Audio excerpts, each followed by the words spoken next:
Welcome to The Conservative Edge. I'm your host, Dr. Joe Corey. This show will give you an edge on the truth. It's about substance on each and every issue. Before we discuss the issues, let me introduce my co-host, Professor Kindra Rotunda. She's professor of military and international law at Chapman University.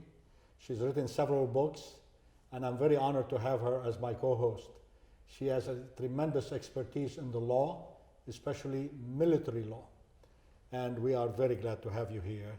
She is a veteran also. I am. We should Right. absolutely mention that. Thank you. And in the rank of major. Right. Major must be very major, right? Oh, well, thank you. Okay. So now, the show we do today is part of a series of shows on all of the major elements of those who are running for president on the Democrat side. We take their issues, we discuss them as thoroughly as we know how. We have done our research, and we may agree with them sometimes and disagree with them sometimes. But in all cases, you will find that our show is very informative and hopefully entertaining. Today's show is going to deal with the wall, the big issue surrounding the wall. Before we do anything with that, Kendra, I'd like to give you some statistics that may even surprise you. You and I have not discussed that. First, they are asking, are we having an invasion on the border? I think we're having a catastrophe at the border, not an invasion, a catastrophe. And it is so fundamentally irrational, as we will show you, that we need to do something about it immediately. So tariffs and all of the other things and taking the army to the border is the least that could be done. And I'll explain why. Now, on Memorial Day, in El Paso sector only, we had 2,200 apprehensions, just on one day. They were coming here to help us Right. celebrate, of course. Right. Of course. According to the U.S. Customs and Border Protection, in April of 2019, there were 109,000 apprehensions. If this keeps up, and it actually is now getting worse, we're talking about 1.5 million people. Unbelievable. Unbelievable. Now, these are people who just invited themselves, self-selection to be immigrants to our country. Since when this was possible? But it even gets worse. ICE and apprehension made by the U.S. Customs and Border Protection in fiscal 2018, as you know, the fiscal year ends in October, 396,000 people enter the country illegally. 396,000 people. And more interesting yet, in fiscal 2018, 257,000 illegal immigrants were removed from the United States. I repeat, 257,000 people illegal immigrants were removed from the United States. Now, the interesting part is, the amazing part is, 57% of them have criminal record. Right? Think about that. That were removed. 57% of those Of who all were the removed. people that were removed, which is 257,000, 57% of them had criminal record. record. What are we doing here? We are allowing all kinds of people to come to this country, create all kinds of havoc for us, maybe sell drugs, maybe do whatever they do, clearly engage in illegal activity. And are you kidding me? 57%. Imagine the cost of this. Just imagine. Of course, of tracking them, apprehending them, and putting them on some kind of a bus or airplane to get them out of the country. And we are bargaining about $4 billion for the wall. Are you kidding me? It's impossible to believe that a sovereign country like the United States allows this to happen. And the Democrats want it to continue. Now let's talk about the United States. We are a sovereign country. Our borders are recognized by every country in the world. Maybe not Cuba, because I don't want us to be on Guantanamo Bay. Sure. I know you've been there twice, and it's amazing. I have. Now, the United Nations, of course, recognizes our importance. We are the biggest supporters of the United Nations of any country in the world. We believe in internationalism. And the borders are clearly recognized by everybody.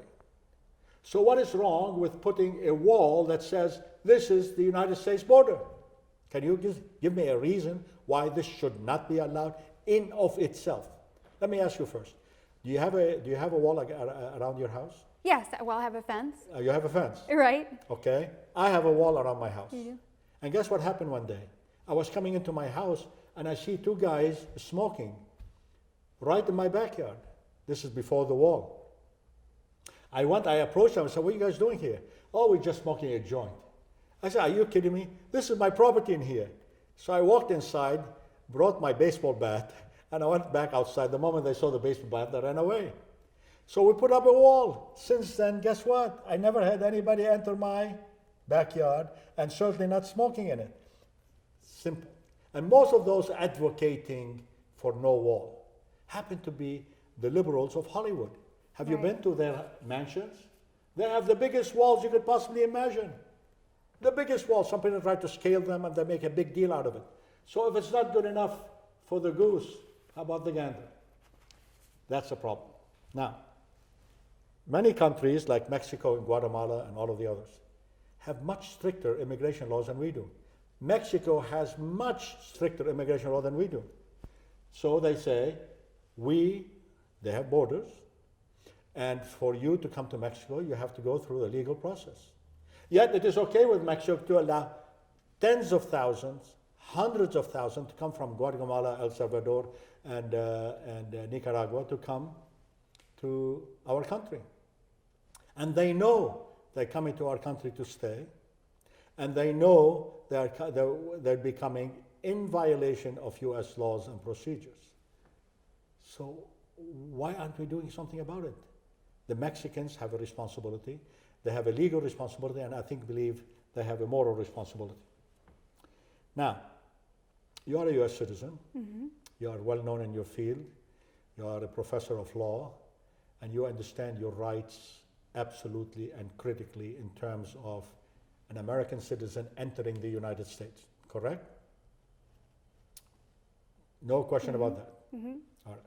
You're entering the United States. Can you tell any of the border guards or any of the customs official, it's none of your business, and I'm an American citizen, I'm going to enter? Can you do that? Not if I want to just get home and enter and come home, right? Could you say, I don't want to show you my passport? No. Could you say, I don't want to open my bag? No. Could you say that I'm not going to submit to a body search? Well, obviously you can, but all of those things you can do. Yeah. But there will be repercussions for doing them. Okay. You then likely will not enter the country. It is expected of you to obey those officers' instructions. No question about it. And if you have a bag and you happen to have something like illegal substance as you're entering, say drugs, could they suspend you? Could they hold you? Could they charge you? Could they at least report you to the police and hold you in there until the police arrives? Is that possible? Yes. It is possible. So, when the illegal immigrants come in, right? They show no passports. Clear, right? They have bags. 3, they could be very criminal in terms of background. We just found out that 57% of those that are already in the United States have a criminal record. And they could have no love or respect for the United States. Right? That's possible, sure. It is what is happening. It's not just possible, it is happening. And these people could take it upon themselves to self-select that they're going to be immigrants to this country. Legal or illegal doesn't matter. United States do not matter. Fair enough? All right. And there are all kinds of things that attract them to come to this country. Now, so the question is, why do we need a wall? Let's start with some of your ideas, and I will complement them or disagree with them if I need to. Please. Okay. Well, circling back to a few things that you said. Please. There is an argument that a lot of these people coming to the border now are seeking asylum, are fleeing corrupt, violent governments, seeking a better life. And there's a lot of children. There's no dispute about that. There are a lot of children coming across the border. Now, there are questions about, and some allegations that there's no way to necessarily connect that child with that parent. Is it the parent? Are they possibly coming across with children to increase the likelihood of getting in? It's difficult to say. What we see now is different in the way that it's been before. We've always had a stream of illegal immigrants, people trying to get into our country, right? Now it's happening in such huge numbers that it is just unwieldy. It's extremely difficult to manage. It's extremely difficult to process each of these individuals. And as we saw last week in the news, there are some detention centers that are supposed to hold 100 people that are now holding hundreds of people. So how do we ever really equip ourselves for many thousands of people coming across the border in order to process them, to treat them humanely, and to sort out who is going to be allowed to stay, who do we not want? And obviously, when you have giant numbers of people coming across, it potentially invites those with ill intentions to join the crowd, right? Because criminals love chaos. They thrive in chaos. They thrive when there isn't order. So the more chaotic this becomes, regardless of whether or not some of the initial people coming across were ill-intentioned, regardless or not, when we start getting thousands coming across the border at once, it potentially draws out those with ill intentions to just come in with the crowd. And so it's very, very difficult for the United States to try and process this, which is why President Trump sought to and did ultimately, when there came an impasse with Congress, ultimately declare a national emergency to try and get this addressed. The appropriate remedy, I think. And the Congress right now does not even want to increase the budget of the border control. I mean, it's just incredible. That's We're having a crisis. They all come in there and check the border, and they say, we don't have a crisis. We don't have a crisis with hundreds of thousands. 1,000 people decided to come inside the United States in a few hours. 1,000 people. Right. And all of them are men, and many of them carrying bags, God knows what's in it, and nobody checked it. It's just astounding to me, really, how irresponsible the Congress has become. And the House, I was just going to say, because this came out just this week, the House has now proposed its 2020 appropriation bill. And as you mentioned, there is a lot of money in there for technologies and for expanding our processes and detention centers. There is no money in there for Border Patrol or for the wall. So they're very focused on exclusively directing money toward processing all the people coming in and not directing money toward tightening up the border to eliminate those or to lessen those who may be coming in or to just engage in some sort of check of who's really coming across the border. So they're very clear on that, unequivocally clear on where they want to spend money. Well, the wall is the first line of defense, in my opinion. It tells everybody who's trying to enter, by the way, they're not all from Latin America, right? Some of them, we're talking to somebody from Pakistan, somebody from India. Anybody who wants right now to come illegal to this country, they go to Mexico and they enter the United States illegally, and therefore they get all the benefits. And we'll talk about some of the benefit that attracts them to come here. But most importantly is, these are the boundaries of the United States. Right. You cannot enter at will, and we're going to make sure you don't enter at will. And if you have a legitimate reason, like you just mentioned, those who have been persecuted in their country or whatever, you are welcome to apply. You don't have to enter the United States illegally to apply. You could apply in your own country. Right. And there are processes for this in every single U.S. embassy or consulate. You apply, and if we think you are qualified, we will give you the right to come to this country. If you are being persecuted for whatever reason that under our law qualify for this exception. Right. Okay, so now the wall. The wall, they say, is not our values. What are our values? Could anybody tell me what our values that allow us to act as if we don't have borders? The wall says, this is America's limit. Basically, cross it at your own risk, right? That's the first. Well, some people say, well, it's an inanimate subject. You could go under it, you could go over it. You know, they were putting literally ladders in order for people to go on the ladder and jump on the other side of the United States. But these walls are being made right now are very serious. And they have tunneled under it. And they have tunneled under it, of course. Sophisticated tunnels. You could go around it. No wall exists on its own. There are border patrols. There are all kinds of electronic surveillance, all kinds of electronic surveillance. The large assembly of border agents right now that have been augmented by President Trump, and they have to, whoever is caught must deal with immigration policy of the United States. So there is a process. Mm-hmm. We control as much as we can electronically and through border patrol. Nobody has a legitimate reason to violate the United States law. If you think that you are being persecuted in your country, you apply and you could come in, right? If you have an application and that says you could enter the United States, we will let you enter.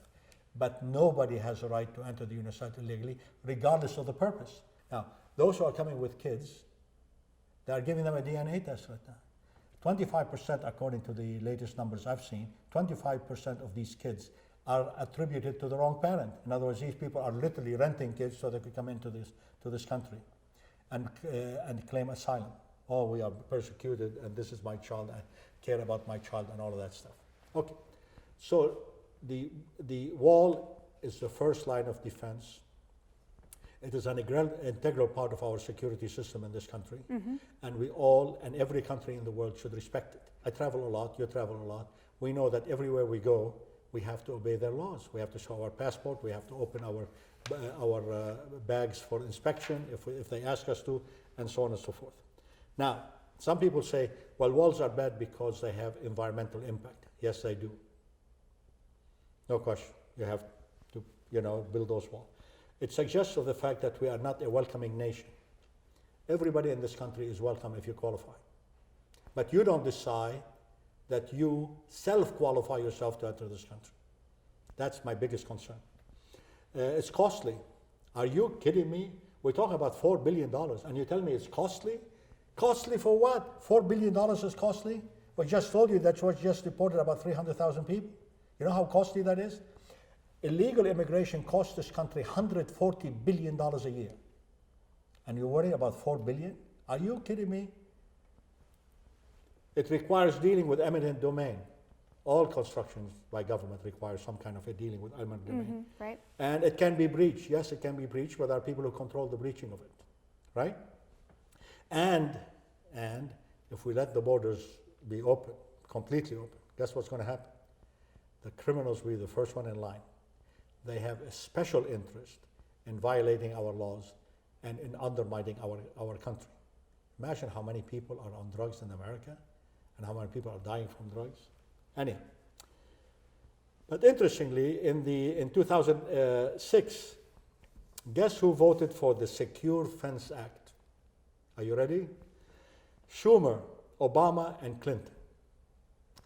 The wife, not the husband. Right. The one who almost became president but didn't. She voted for the Secure Fence Act, which gave quite a bit of money for border control. Mm-hmm. All of them now are opposed. Why? Because it's not politically correct anymore to say that I want borders. What does that mean? They definitely want open borders. They want open borders, right? They want no open borders for their houses here.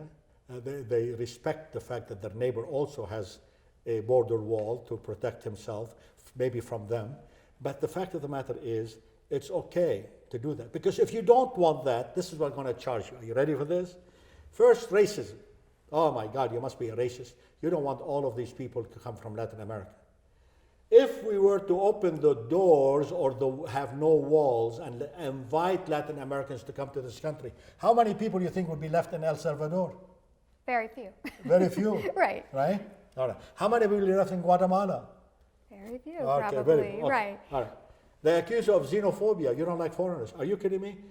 I live in a neighborhood right now where almost all my foreigners, on my right there is an Italian, in my front there is an Indian, and then there is a guy from right in my house, and this is a decent neighborhood, but I do have a wall. Okay. They accuse you of reversing what is inscribed on the Statue of Liberty. Give us your huddled masses.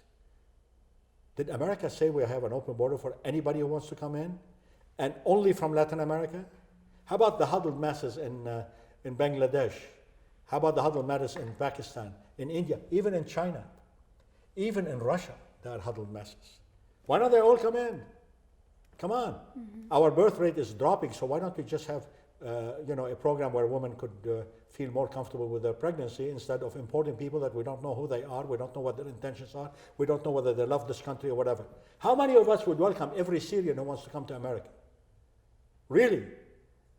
Okay, they come into a neighborhood like some of the neighborhood in Minnesota where these guys came from African countries, right? Somalia to be exact, right? And suddenly they're talking about Sharia law and how women should dress and all of that stuff. Is this what we want? If this is what we want, let's make a law to allow it. Okay? And are these people coming to this country because they want to assimilate and become great Americans? I was voted to be one of the most desirable immigrant in America by CNN. Really? Aren't you glad? I'm glad. And why? Because I am the example of a good immigrant to this country. And our country is built on immigrants. Thank you. You know, we Thank truly you. are. But that doesn't mean, you talked about the Statue of Liberty. Even with our earliest waves of immigration, they did checks on who was coming in. Of course. They had, in fact, I've been there, a part of Ellis Island that's actually closed to the public, where they used to quarantine people. So as soon as you came in, you were getting tested for communicable diseases, you were being evaluated. So there was a process before you could, get off the boat and just walk into the country. So while we are, in fact, a country built on and by immigrants, right? And we do value the diversity that we have in our country. That being said, we nonetheless still have to have a process, like every modern country in the world, have a process to determine who is coming into our country, and a process to make sure we know who they are, and refuse some people who are coming in that really have no good intention. We have a responsibility to police our borders. I wanted to circle back to one thing you mentioned at the opening of the show about California, right? How we live in this liberal bastion, and indeed we do. Yes. What I think is very interesting about that is that California doesn't like to talk about this all that much, but California in 1994 issued Proposition 187, which was as anti-immigrant as you could possibly be.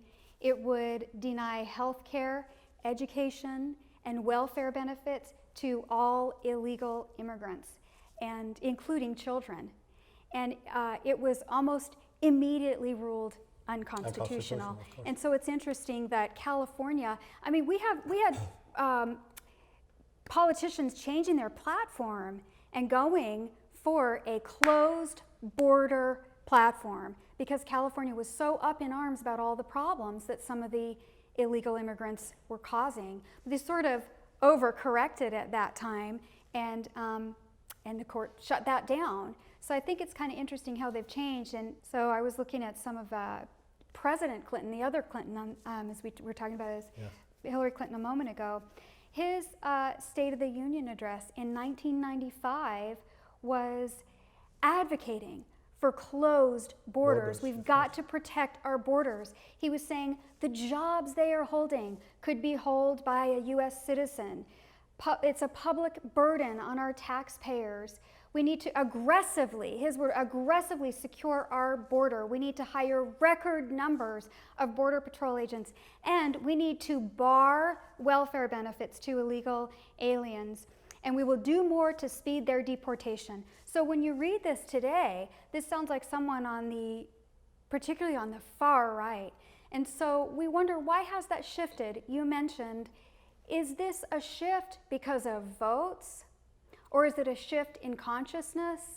We can't say for sure, but we can definitely see that there's been an about face here in California, and that the turmoil and demand for closed borders at that time was when people coming across the border were a fraction of what we have today.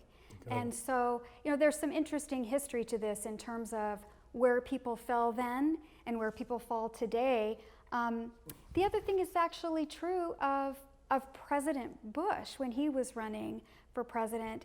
He had said, we need to make friends with those across the border. We need to have open dealing with those across the border. That's fine. We need to not, prohibit Of course. illegal immigration. So he kind of went the other way. So it's interesting how politics works and how these issues sort of develop over time. But there was a time where California was the one really driving this and really wanting secure borders. And as you mentioned today, it couldn't be a more different story today. Absolutely. Anybody who doubts whether walls work should go to San Isidro here in California. They had no walls, the chaos, crime everywhere, and they built a wall. You should go to San Isidro right now. Very calm, people are on the street, commerce has thrived, and people who want to come in, they come through regulated route as opposed to irregular route. So now the question is, try also some towns in Arizona, the ones with no walls as opposed to the ones with walls. Walls do work. Every major personality who has run the office of security around the border, no matter what type it is, said walls work. So therefore, a no-wall policy is saying effectively that we are an open border society, and we are not. Now, what is adding to all of this? I'm going to give you the list. Illegal immigrants get medical care. They get free schools. The moment they walk in, they're entitled to free schooling. Medical care, they could go to any county hospital to get every medical care they could possibly want. In some hospitals in Los Angeles, some 60% of the born kids are from illegal immigrants. Okay? Welcoming group to support them. A lot of people at the border, oh, compadres, how are you? So nice to see you. What a wonderful thing that you are here illegally. DACA children are now demonstrating in the street. They want everybody who is coming here illegally to be, not only them, but also to be given the right to stay in this country. Legal funds for them. There are millions of dollars right now in California, and especially in San Francisco area. If you are caught and you're illegal, even if you commit a crime, we're going to defend you. We know some of the cases that groups, right. Okay, Right. Sanctuary cities. Right. Where is the sanctuary for the Americans? I'd like to know. If I commit a crime, I'll pay for it. There's nobody who's going to defend me. They're going to look at me and say, "You're a bad person. You committed a crime." But in California, especially in Northern California, you could run to the sanctuary city and be okay. No status verification if I want to get a job. We don't have E-Verify at the federal level. Why not? Why not? Is the whole purpose for illegal immigration to give cheap labor to business? Sorry, I will not endorse it. Bottom line here is it's about time to listen to President Trump. I believe what he's doing right now with the Mexican is only a threat. He's not going to put the tariffs in. And I believe the meeting today is going to work. Right? The foreign minister of Mexico is here to negotiate with our foreign minister, and I have no doubt that Mexico will be a disaster if the full measures of tariffs are imposed. Well, let's hope that they're able Closing remarks, to please. make a deal. Well, I just want to talk a little bit about some of the recent developments, because there have been some recent legal developments. Please. As we know, President Trump's administration has been nearly constantly in court over the border wall. So a federal judge in Oakland last month issued a preliminary injunction, which was brought. The plaintiffs in that case were the Sierra Club and other environmental groups, who were saying that building the border wall interferes with their right to recreate. The government lawyers responded that hiking, fishing, and bird watching in two major drug smuggling corridors should not be the top priority. Nonetheless, the judge did grant the preliminary injunction. Well, just yesterday, President Trump's lawyers went into court to ask for emergency approval to go ahead and proceed with two key stretches of wall. And so we'll see what comes of that. And they also urged the court to make its decision by June 17th. The reason is these funds are held up and they will expire potentially before they make a final decision in this case. And so effectively what the Trump lawyers are arguing is that these rights the money will not be there by the time you make a decision. And so effectively you will be ruling in favor of the Sierra Club.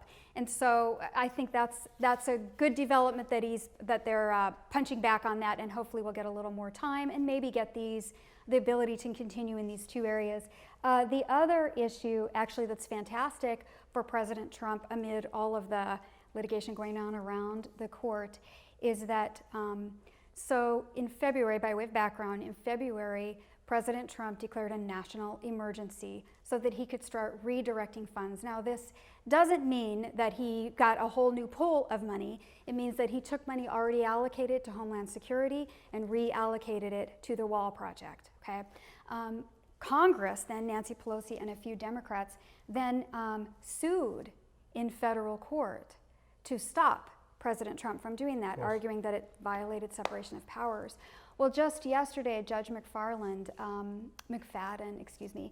DC District Court judge, sided with the Trump administration. That's right, which I think is a step in the right direction. Saying that, look, you don't have standing, you haven't been aggrieved, and the court is very hesitant to get into a process where Congress and the president can't work it out, so they run to the courts immediately. And what he said is, look, he cited to a World War I incident when Congress was upset about executive branch funding, and what did they do? They did not sue, they established the Government Accountability Office. And so he told them, you know, legislators, do your job, and come up with an appropriation bill that you can get through Congress. That's how this works. And so he bumped it back. So that is a little victory amid all of the upstream swimming that the Trump administration has been doing. There is a little victory in that decision yesterday. And hopefully they will continue, and I appreciate your opinion. By the way, the tariffs are being contemplated right now for imports from Mexico. I believe is probably the wrong remedy. If you really want to stop or get the American here to appreciate the fact how much America is helping Mexico, look at the transfer payments between the United States and Mexico. Believe it or not, it's about $40 billion. Put 10% on that, that's $4 billion. That will build any wall. So Mexico will end up paying for the wall, or the Mexicans here will end up paying for the wall.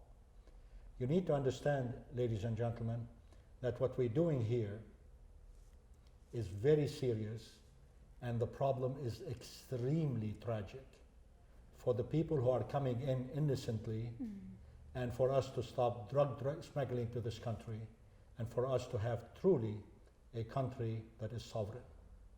This is the Conservative Edge. Watch us on YouTube under the Conservative Edge, and please watch all the previous shows and all the shows to come. We will deal with every issue that the Democrats are trying to preach to us, and we will see where you will stand on these issues. We educate, we inform, and hopefully we'll have a lot of fun doing it. This is the Conservative Edge.